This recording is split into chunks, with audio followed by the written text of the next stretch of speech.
所以你看尼坦雅胡他讲这些话，就代表什么？代表川普你晚上不要睡觉，你会背脊发凉，你知道吗？你叫我不要打是吧？我就是要打给你看。从和平协议要签署前到现在84次违反协议，好了，就算前面没有违反好了，可是刚签好你就又打了，而且4个人死掉。我跟你讲。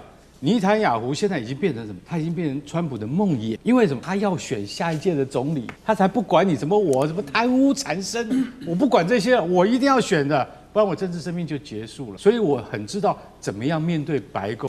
好，观众朋友，今天3个火线话题，等一下请来宾来特别帮我们做解答，等一下再来看。好，我们先来关心到的是这个美国总统川普14日迎来他的80岁的生日了，在这一天，他特别接受了《纽约时报》的专访，大谈美伊的议题。不过呢，非常罕见的事情是，川普这个时候呢，先夸习近平，还夸了普丁。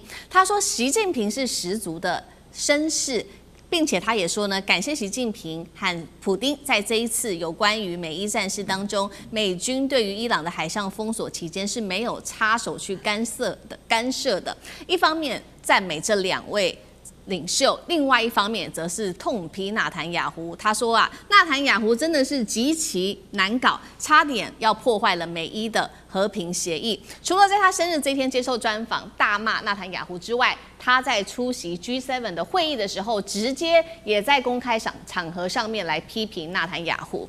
我们来看到他说了什么。他说呢，他非常的不满意以军近期针对于黎巴嫩首都贝鲁特的这一场轰炸攻击。他认为说，纳坦雅胡在黎巴嫩的问题上面应该要更负责任一点啊。而他也语出惊人的说了，真主党的问题接下来不该由你以色列来解决，问题应该要交给叙利亚来特别做对付。这句话是什么意思呢？其实 CNN 针对了川普的这一席话做了一些的分析，有关于黎巴嫩的问题，是不是川普想要这么做 ？CNN 说，不论是川普希望黎巴嫩南部部署叙利亚的军队，还是由叙利亚军队直接强行切断武装补给线，这2种方法都已经引发了关注，尤其黎巴嫩的内部其实是很紧张的。为什么黎巴嫩会紧张呢？其实我们稍微回顾一下当年的历史。1976年的时候，黎巴嫩内战爆发，叙利亚当时的军队是以维和的名义正式的进入到黎巴嫩的内部。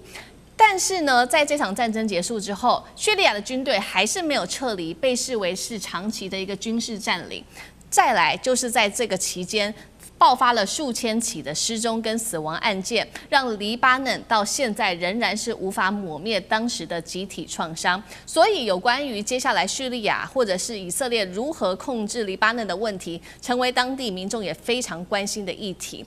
在此时刻，我们看到伊朗外长，我们也知道即将美伊的 MOU 会在19日这一天来正式的谈判，并且签署。在这之前，伊朗的外长再次的对川普喊话了，他说有关于黎巴嫩的问题呀，战争的一边分成的是美国跟以色列，另外一边分成的是伊朗跟真主党。所以今天如果以色列继续的占领或者是攻击黎巴嫩，就等同于违反了美伊之间讲好的 MOU 临时协议。呛瞎说美国，所以你有责任要去约束好以色列。我们也看到近期川普的态度出现了明显的转变。他先前对于伊朗的话呢，这个是非常的强硬的，不断的批评，并且痛诉说他接下来呢要去打倒伊朗的这一些高层哦。但是现在呢，他怎么去形容态度180度的大转弯？他说呢，这个伊朗的最高领袖，也就是新任的最高领袖小哈米尼是可以沟通的务实主义者，这个态度出现了180度的大转弯。好，我们先来关心一下，川普一下子战胜习近平跟普丁，那又一下子怒批纳坦雅胡极其难搞，是美伊的铁杆情谊出现了裂缝吗？为什么他要这样子说这些话呢？那川普也意识到伊朗不会在黎巴嫩的问题上面让步了吗？接下来会如何做发展？苑老师怎么看？这个一点都不意外。我比较意外的是，伊朗提出了这14条，然后美国同意了。啊，我真的是比较意外，因为我会觉得说，我所认识的美国60多年下来啊，从来没有服过软，也没有认过输，更不要说是拿出3000亿啊，什么战后重建啊、赔款啊什么的啊，这个我都没有见过。这14点当中的话呢，大家可以说是因为现在很好检测到哈，那么我就分成3个情况来讲啊，就是我讲的比较阴谋论一点的。首先第一个的话呢，我说句良心话，这个川普的话呢，真的是有一点傻。他原来的话呢是想要做的学这个委内瑞拉的模式啊，就一下子把伊朗啊这个政权更迭以后啊，就是又取得了一个大胜利，然后捞了一个大油田，然后这个一切的算盘打得很好，所以说这个以色列总理啊纳坦雅胡啊叫他跟着干，他就跟着干了。美国前面几个总统，从这个小布希开始，到这个克林顿，到小布希、奥巴马啊，甚至连这拜登，就没有一个人没有被纳坦雅胡忽悠过，没有一个人中计，那只有他现在中计。所以说他现在突然呢，就是自己退下来的话呢，代表非常严重，就是说中东地区不但是只有以色列当霸王，伊朗也获胜了，大获全胜，这是第一点了。那以色列当然非常不爽。第二点的话呢，这个以色列的话呢，他自己纳坦雅胡目前面对以色列的压力非常大。我们在这个节目中讲过很多次，以色列跟美国之间有亲属关系，但是到底谁是爹谁是儿子，现在我还真的搞不清楚。我一直认为以色列是爹，那现在他讲说哇大骂啊，你这个家伙的话用脏话骂，没有判断能力，那听起来好像骂得很凶啊。但是我要讲第3点了，大家知道以色列是这么好欺负的吗？以色列有3招啊，第一个就是进攻黎巴嫩啊，对不对？然后川普说，哎呀，可以交给叙利亚，黎巴嫩都吓死了，因为一个地狱掉到另外一个地狱里头啊，对不对？就被打得一塌糊涂。那第二点的话呢，这个纳坦雅胡现在他自己有生存的压力啊，生存的问题他是无所不用其极啊，那纳坦雅胡会干什么？就把所有的黑资料全部拿出来啊！大家不要忘了，那个川普很怕他的那个罗利岛的事情啊，爱泼斯坦的案啊什么的一大堆。然后第3点的话呢，你认为美国的犹太财团，纳坦雅胡只要一讲说，我双手一摊，我们以色列建国1948年到今天完蛋了，全部被伊朗人吃掉了。你认为以色列人这么好对付的吗？任何人在美国，你不用去美国你也知道啊，这个事情远远没有结束。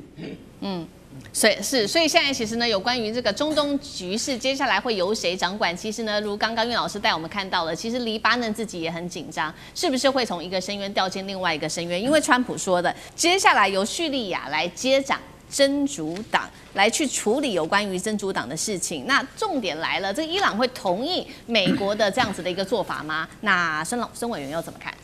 对，我想其实以色列已经给了川普这样的建议一个回答了吧？就是川普其实在过去这么长一段时间，他的脸被以色列也打肿了很多次了。就他每一次都在讲说黎巴嫩要停战全线停火，可是从来以色列都没有买过单所以以色列这次一样照样没买单，他说没这回事，以色列自己打，不管是针对黎巴嫩、叙利亚或者是加萨，以色列都不会停手。所以很显然的，这个以色列又再一次的打脸了一次川普。那么就如同刚才岳老师讲的，到底谁是爹谁是儿子这现在大概就是一个很好的这个见证的机会了那么当然老爹骂儿子不无可能，那么儿子背弃老爹也或许会发生。所以我们接下来就要看一看川普对以色列究竟有多少约束的能力那么现在的关键问题是什么？现在关键问题是，当然川普为了他自己因为对政治人物来讲，最重要就是2种票，不是选票就是钞票。钞票就是刚才这个岳老师讲的，以色列的这个锡安主义分子，他们长期以来这种极右派的犹太势力，一向是美国政客的最重要的这个政治现金的来源什么这个以色列公共政策委员会向来捐钱不手软的。那么，所以美国大部分的政治人物，我要讲不只是共和党、民主党是一样的，通通都被这些极右翼的这个犹太的团体给绑住了。但是关键问题来了，钞票很重要，可是如果没有选票的时候，有再多钞票，你的位置也保不住了。所以现在很显然的，对川普、对很多美国的政治人物来讲，他们已经强烈的感受到美国国内对于伊朗这场战争的不正义、这个不正当，他们的这种反弹的情绪。更不要讲到说，美国的国内的民众对于以色列在过去这段时间为所欲为这个任意的进行种族这个灭绝这样的做法是没有办法接受的。所以其实我觉得现在是到了一个临界点了啊。那当然，川普率先在这个临界点上直接表态了哦。但是关键问题就来了，就是川普这样的表态，以色列不买单。那么整个的这个中东的情势要怎么走呢？不外乎只有2种可能了。第一种可能就是川普就当着没看到、没听到，双手一甩，再也不管了。你以色列要怎么打是你以色列的事，反正我就一直骂你，就说你背弃了这个我的这个劝告哦，你这个死性不改，这是一种。那就让以色列跟这个伊朗分个你死我活了哦，因为以色列这样持续的打下去，伊朗不会袖手旁观的，伊朗一定会出手再打的。第二种可能就是美国要不要介入了？美国介入是要帮以色列，还是要帮伊朗去拉住以色列？这到底是哪一条路？其实这对美国来说都是一个很难选择的这个抉择哦。所以其实中东的这盘棋到现在为止，表面上看起来是画下了一个这个逗点哦。但是你说这个故事会不会这个戏会不会继续唱下去呢？这个戏当然会继续唱下去啊。从原本的一个叫做不算停战的停战，到现在一个没有共识的共识哦，那继续不断的在撑这个歹戏拖棚。那么接下来就要看这盘棋里头的3个演员要持续怎么演下去了。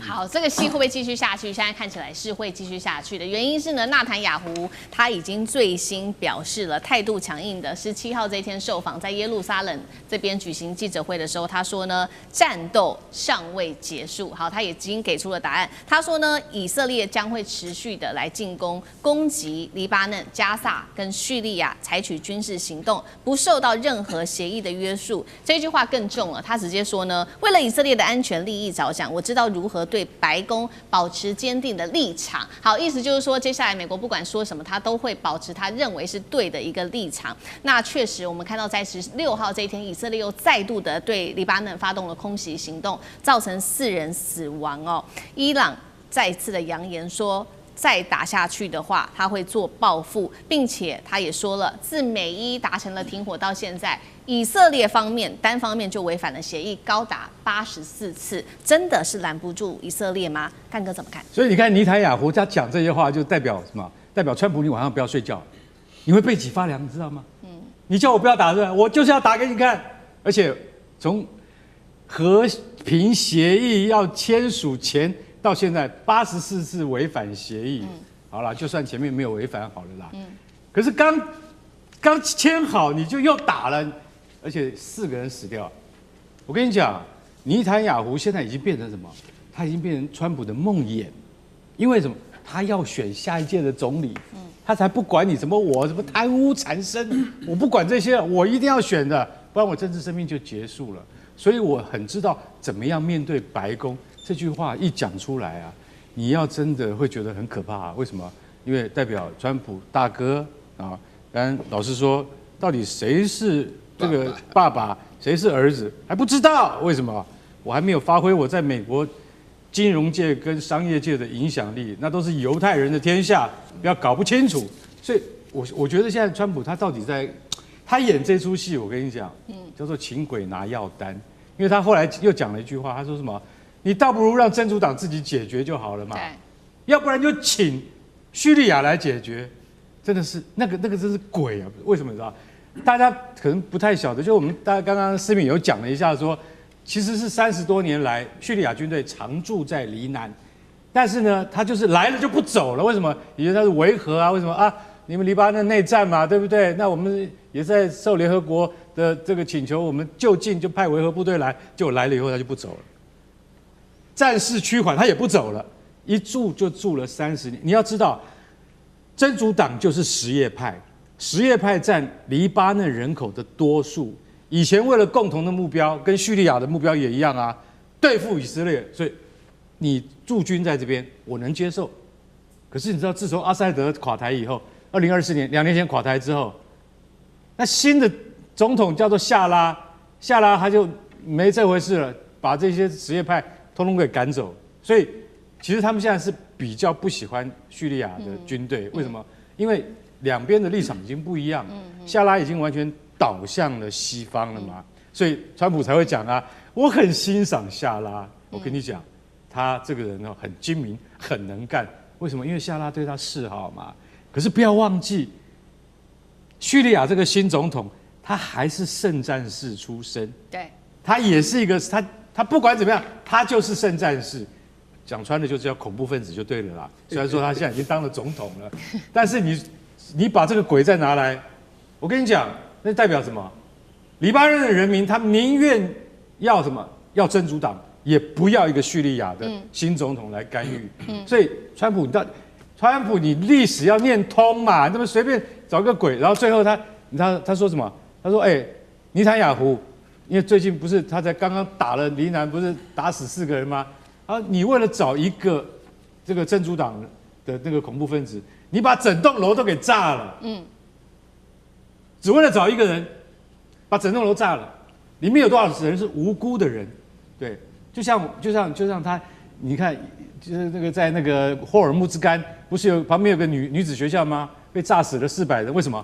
他只为找一个 IRGC 的据点，很重要的据点，会来对付我们以色列军队的。所以我们把整个都炸了，把人家学校也给炸了。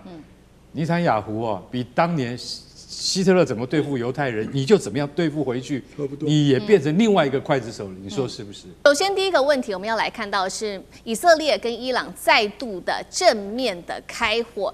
这一场冲突是不是已经进入到失控升级的阶段了呢？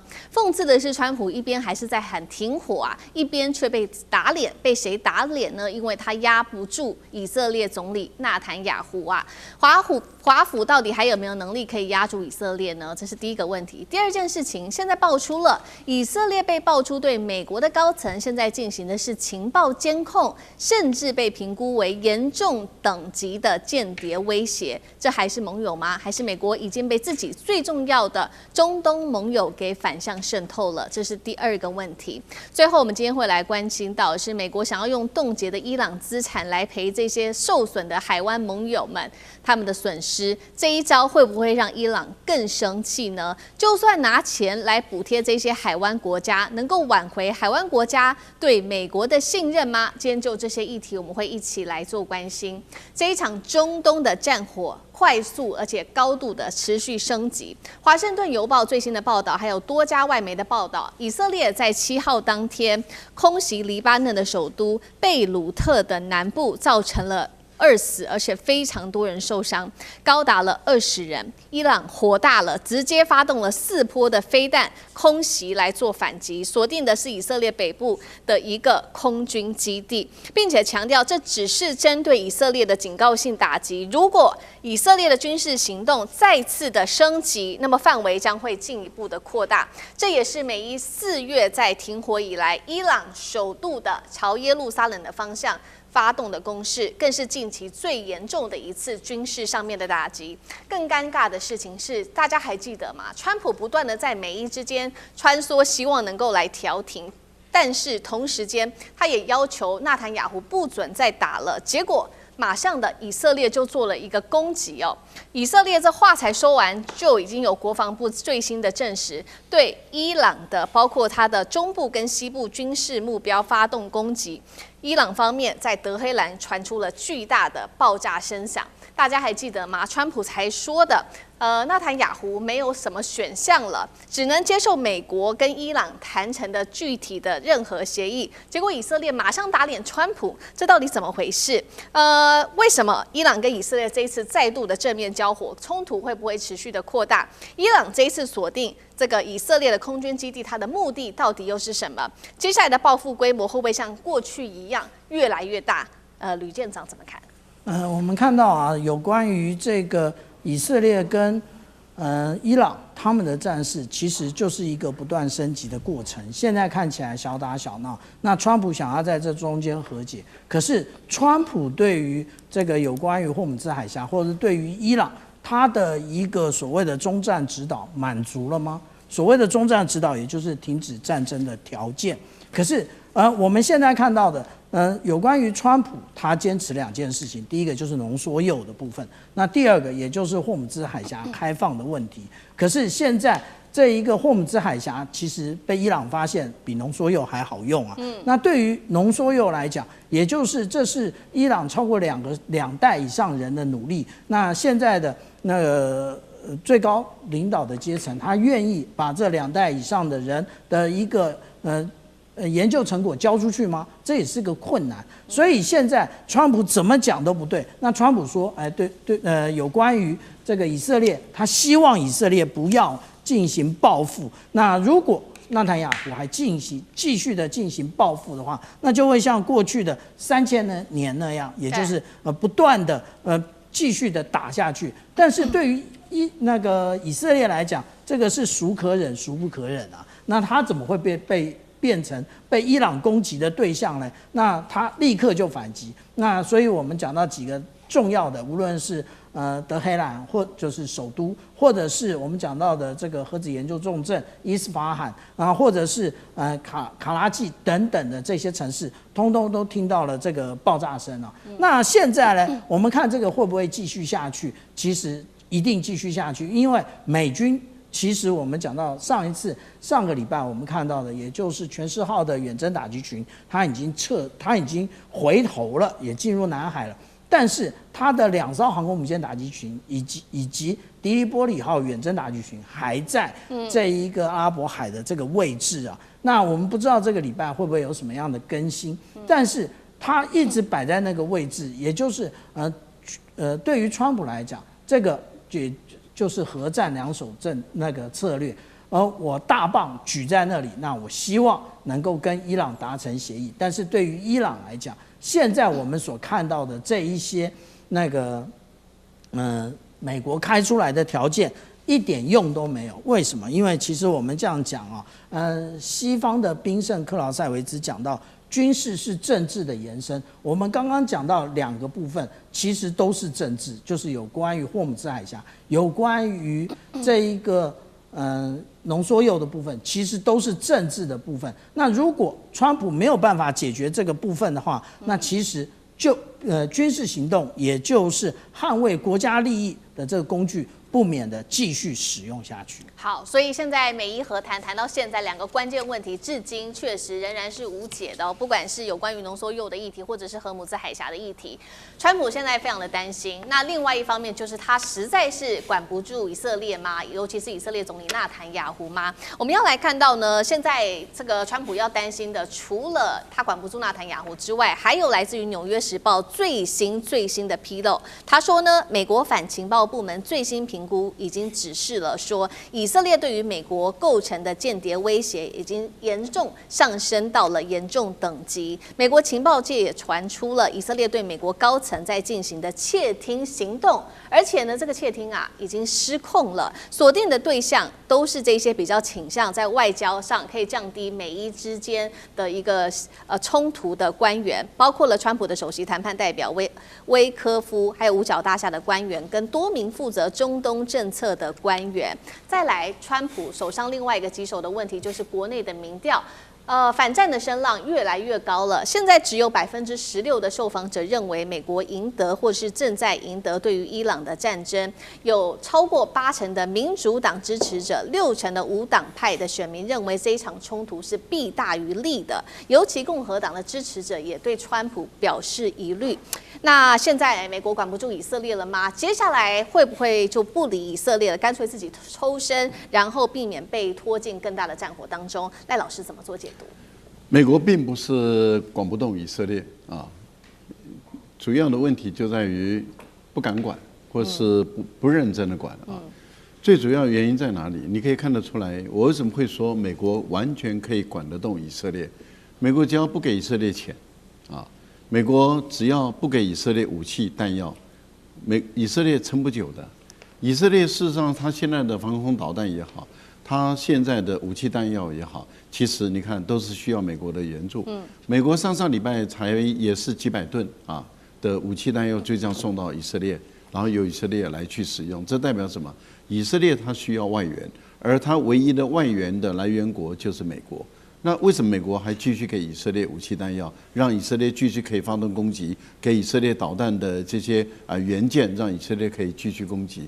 这个最主要就是美国不认真管，因为美国自己政策非常的混乱。美国的政策混乱，就是你会看到美国到底要谈判还是不谈判？怎么每次谈判快成了以后，然后怎么又破裂了？而伊朗这边释放出来的讯息是，川普又反悔了。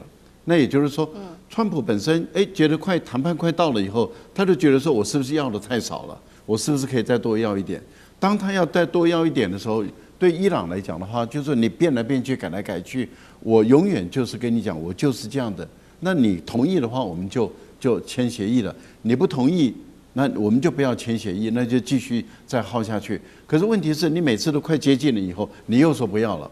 那这样的话，对伊朗来讲，觉得很困扰。可是问题就在于，美国这样做的目的在哪里？就是好像他对于这个战争到底要拖下去，还是真的要结束，他自己也取舍不定。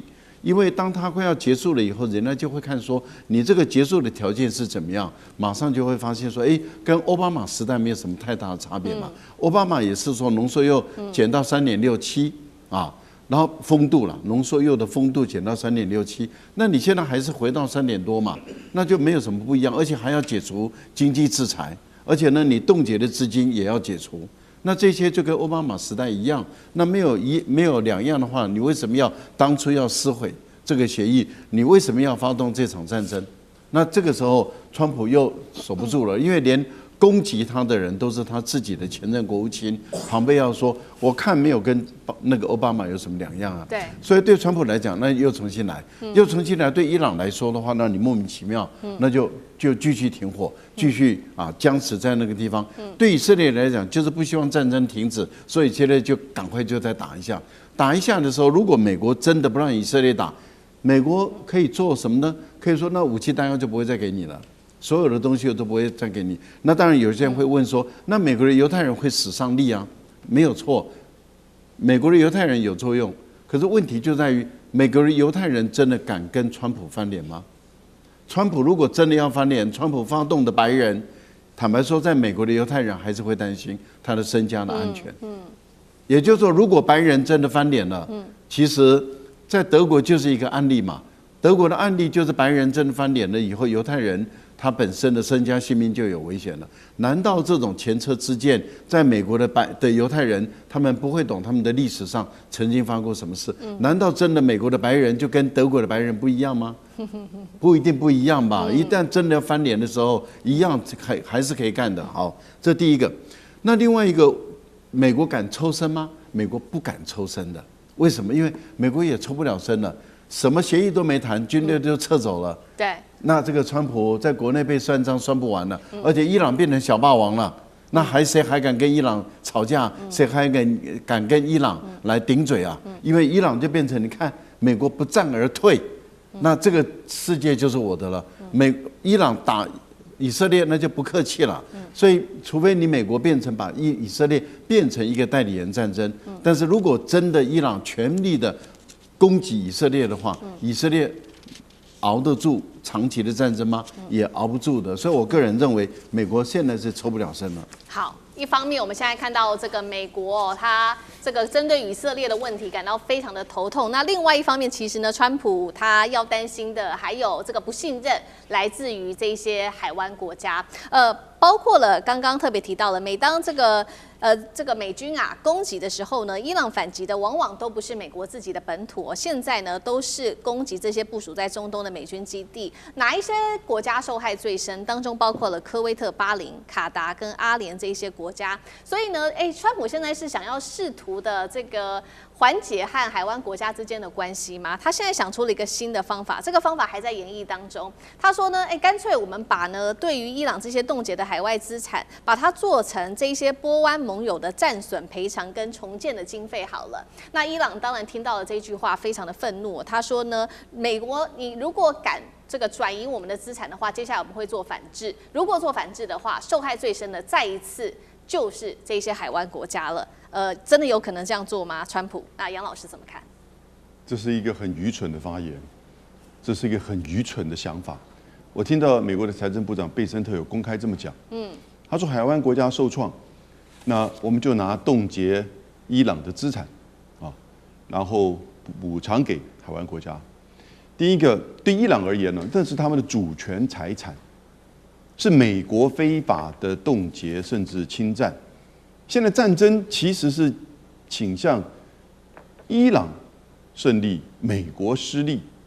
然后在谈判呢，伊朗的要求的一大要求条件就是你要解除对我们这些资产的冻结，而且它应该是首先要求美国要冻结240亿美元，在卡达有50亿，在很多其他地方有不同的数字。那这些数字其实伊朗认为这是属于伊朗的，那你非法的冻结，你现在拿它去做战争赔偿的项目，那这个完全就会造成伊朗更加愤怒，以及谈判无法进行。那你不是要谈判吗？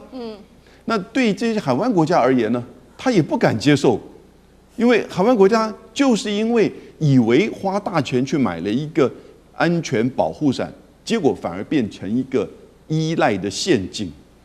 所有美国的基地，然后呢，海湾国家的一些设施都被炸，到现在为止还没有办法修复。为什么？因为荷尔蒙兹海峡还是被封闭的。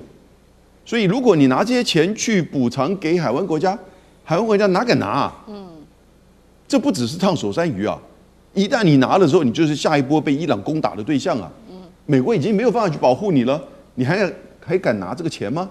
你拿这个钱，你怎么去修复任何你被打的这些基地或者是基础设施呢？所以这是一个非常愚蠢的。那这个案子，这个想法提出来，更就加深了伊朗对美国的这种不信任。那我都要你解除冻结了，你还拿这个钱去赔偿给海湾国家？海湾国家根本不就是你这次打的战争当中的这个共犯吗？所以海湾国家也是哇吓到，这个万万不可。那基本上如果一旦拿的时候，你跟伊朗这个仇就结深了，而且会更深。所以我就说，贝森特他完全不懂国际地缘政治，我甚至都怀疑他懂不懂国际经济。他做这种想法其实要不然就是他自己愚蠢，要不然就是他真的不了解这整个战争的复杂性。而事实上，这个想法对川普和伊朗现在的谈判是帮倒忙的。没有协议也要抢浓缩铀啊！现在川普最后放手一搏，地面要来做硬闯吗？以色列则是说停火，但是呢，照样轰黎南。今天就这些议题，我们会一起来做关心。3个火线话题，今天带观众朋友特别来请专家帮我们做解读。川普公开放话，美国不需要谈判也能够取得伊朗的浓缩铀，他甚至暗示说呢，可能动用军事手段的情况之下，但是美国真的会这样子做吗？会升级为地面战，派特种部队来做准备吗？第二件事情要来关心到的是，一旦美伊他们发现了冲突之后，出现美军伤亡，这会不会成为川普他可以合法化发动战争的一个关键因素呢？这一场冲突是不是已经失控了？第三件事情，以色列、黎巴嫩已经同意要停火了，但是为什么呢？以军仍然是在黎南这边持续的做地面上面的行动攻击，甚至出现了非常多的伤亡哦。这种停火不停兵，究竟是战术的操作，还是他真的没有要停战的意愿？今天就这些议题，我们会一起来做关心。好，有关于这个美伊谈判，其实一直的关键还是卡在有关于浓缩铀的一个问题。最核心的浓缩铀到现在，川普可以说是进退两难。于是呢，我们看到他最新向媒体出了一个狠话，他说美国根本不需要依赖谈判就能够掌握伊朗的浓缩铀，只要我们想这么做，现在就可以立刻取得伊朗的浓缩铀。他还说呢，伊朗的地下核设施已经遭到重创了，要把里面的东西取出来，全世界就是2个国家做得到，一个是美国，一个是中国大陆做得到。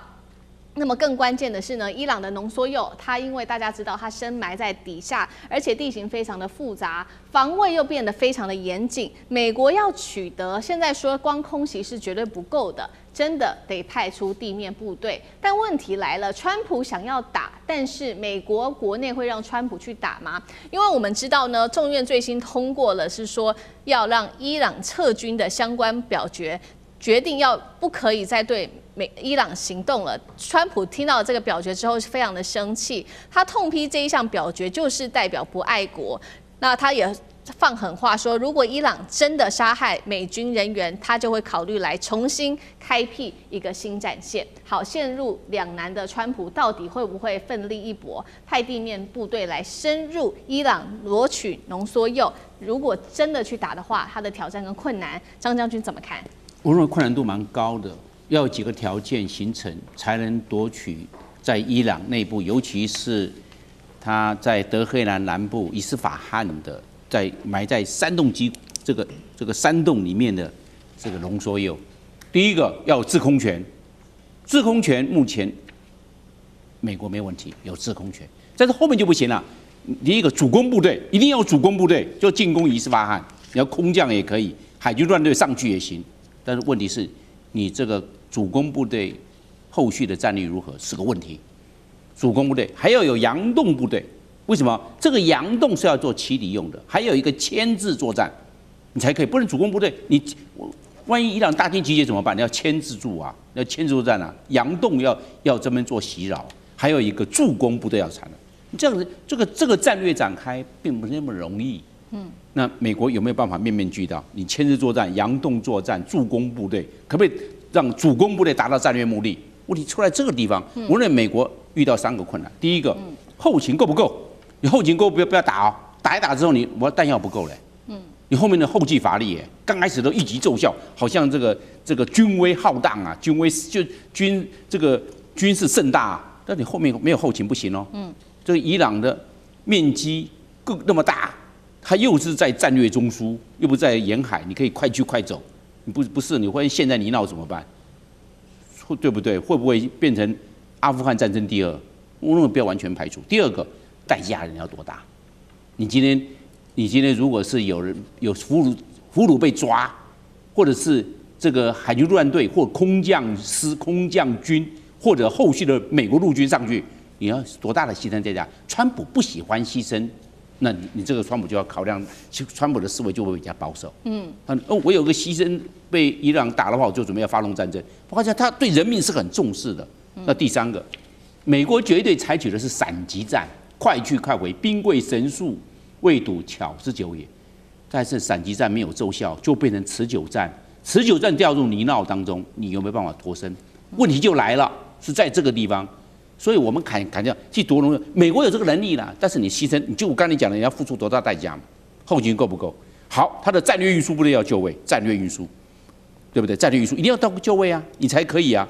那这个包含这个陆军的空降师，还有陆军的部队、海军陆战队，还有空军的掌握整个战区的制空权，通通要到位啊。美国有这个能力，我认为美国有这个能力啊，有，但是我认为这个代价太大，你要去考量到伊斯法罕是身在伊朗的心脏中心，你可以投入，但是撤退的困难度比投入的困难度来得高，美国就要评估这方面的代价跟风险。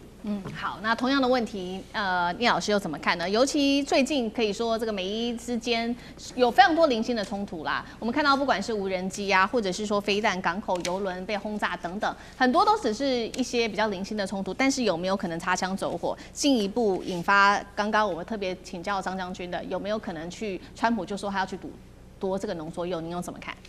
为什么只有零星的冲突呢？因为川普没有办法打大的战争嘛。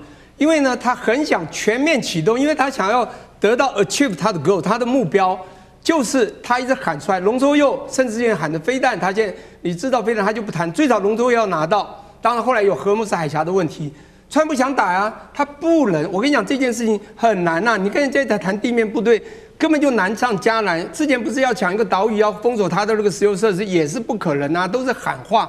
他唬人的情境是比他实际能做到的高非常多，但是可能唬嘛、喊嘛、威吓嘛，所以我觉得非常难。难在哪里呢？各位想一下哈，去年呢，他在加拿大还在开 G7 会议，这次在欧洲要开了哈，在6月11、18号的时候突然赶回去哦，他说我有很重要的事情要做，那回去说我2个礼拜以内要打伊朗。结果他有一个午夜啊，在午夜重锤啊 ，GBU 57 3万磅的一个，他认为可以直接深入到地深处的那个弹，就把你打穿了，你就完蛋了。我跟你讲，我多厉害！结果呢，B2风化机过去一炸，61公尺没有炸到。他说我炸到了，已经毁了。结果呢，全世界不知道，到底炸到哪里？因为没有人知道，也没有这个核外泄的问题，所以他没有成功嘛，很清楚。这一次呢，他发觉有点难，他要用地面部队，不可能啊！我跟你讲，为什么难呢？第一个，他不敢啊，真的他去做的话，他必须要消耗掉多少他的军事实力，你知道吗？他还是要继续喊，知道吗？你知道他从打战到4月7号到现在都是和谈。是谈为什么要零星的打？因为它不能再大型的打击，因为不行也不能。不行的原因是因为1973年战争权利法已经限缩在黎根镇总统当时在不该出兵。该收缩又出兵在柬埔寨的时候的那件事情，造成人家说国会有力量封锁你三军统帅该行有的最高行使权，所以他这个三军统帅没有错啊。但是你现在还要打可以，你必须用所谓的为了防御的撤退行为等等才能打。所以他每次打人家都说我是为了防御，我是为了防御。因为他不行，他能不能呢？也不能，他其实可以能哦。他如果能量能够说服，就像我们的总统如果说服国会，他要做什么都可以。他说服了国会，也就是参众议员你说服不了，你就不能。为什么？国会已经看穿了，没办法全部同意啊。现在很多人反他，包括共和党都反他，所以他也不行呢。这个法案嘛，也不能呢，因为没有人支持他。那这个东西讲不好听，他自己要去做，他就不太敢。所以我觉得这是一个大问题。当然，刚刚将军也讲到，这个国家伊朗也不是你随便可以惹的、啊。这个国家你不要小看它，我们都搞错。其实它 GDP 也不低耶，它 GDP 这个 per capita GDP 随便也是东南亚国家的3倍4倍啊。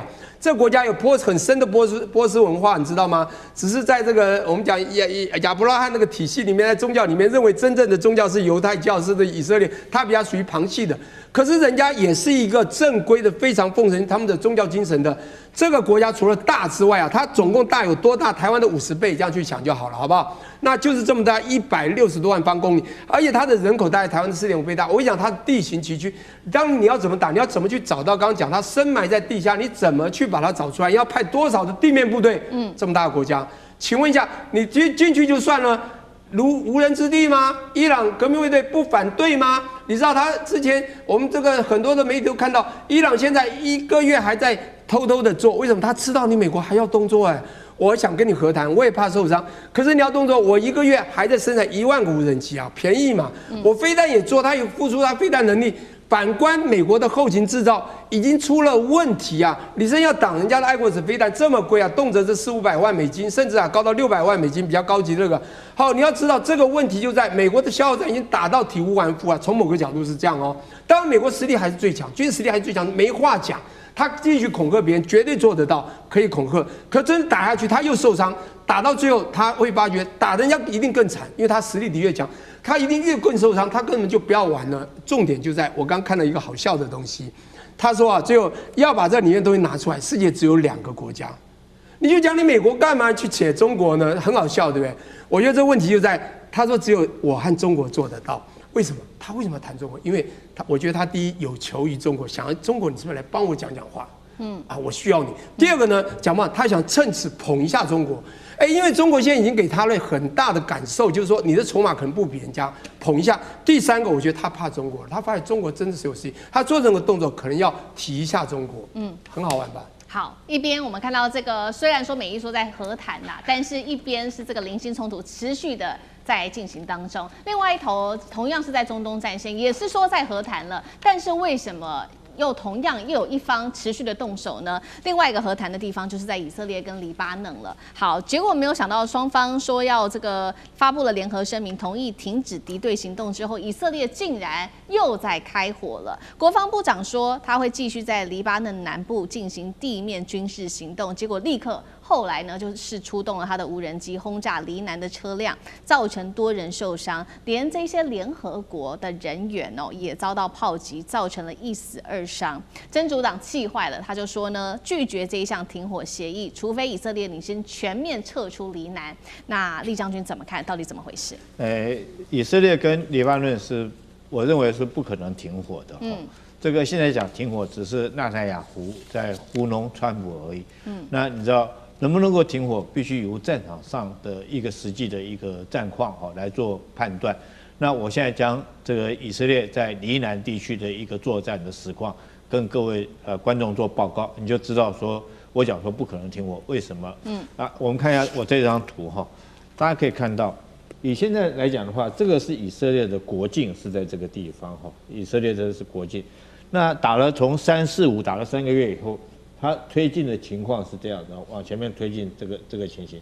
那以色列现在兵力部署在这个地方来讲，它总共有6个旅的兵力，在这个地方只有1个旅，很明显的，它主攻是在右边哈，右边打上去。那以色列为什么要这样打？这条河叫做利塔尼河，利塔尼河以南到以色列的这种国境这边距离是30公里左右，这边是海法。我们经常讲说，以色列要建立一个缓冲区，就是指利塔尼河以南这块区域，它要建立缓冲区。那为什么是30公里？第一个，它有河当做一个这个掩护阵地；第二个，30公里刚好是这个真主党火箭炮的射程，也就是说，我将你真主党全部赶在利塔尼河以北，你的火箭炮就打不到我的国境之内，所以它称为这个地方是一个这种缓冲区哈。那现在来讲，以色列攻势到达什么位置呢？从这边攻势已经到了这个叫做博福特堡哈，这是很重要一个战略要点。这边是葛兰高地，这边博福特堡。这个堡哈，我看过这个，你其实各位如果去 Google 上面，你就可以看得到，四周你就看到，它是这整个地区啊，包括黎巴嫩，包括到葛兰高地，包括到以色列，整个是制高点在这边，在这个地方四周都看得360度，四周都看得很清清楚楚的，是砍制的一个要点。那现在以色列哈，大概在上个礼拜，它攻到了这个点，是战略的一个要点。它攻达这个点之后，你认为它会收手吗？我目的就是要控领整个黎南地区，以确保我以色列的这个北边的国境安全。那我已经打到一半，我怎么可能在这个时候收手呢？所以不可能。我认为以色列紧接着下来的行动，极可能就是一个左旋的攻击。怎么讲？我从这边打上去以后，沿着利塔尼河的这种两岸哈，向这边扫荡过来，直接打到地中海以南，然后控领整个黎南地区。我觉得以色列它的野战战略，我讲的是野战战略目标，应该是如此。那他现在打到这边，你想他怎么可能停战下来？那之前不是所有仗都白打，所有牺牲都白牺牲。他打到这边，事实上他也付出很惨重的一个代价，因为黎巴嫩真主党这时候有一种无人机叫做光纤无人机，虽然说它的数量不多，一天大概只能用到10-20辆，但是我看到这个影片里面，这些飞手已经非常熟练了，它很精准的可以攻击以色列的梅卡瓦战车。那在这个地方进攻到这个地方的时候，我们知道3月底在这个地方的时候，以色列的这个付出很惨重的一个代价，总共被击灭了21辆坦克车，梅卡瓦战车就是在这个地方。他现在攻到这个地方，你认为以色列有可能就收手就停火吗？我觉得不可能。我认为他下一步是一个左旋的攻击，直接占领利塔尼河以南整个黎南地区，将这个地方的真主党全部肃清，然后以确保它这个边界的一个安全。我觉得这是他战略目标。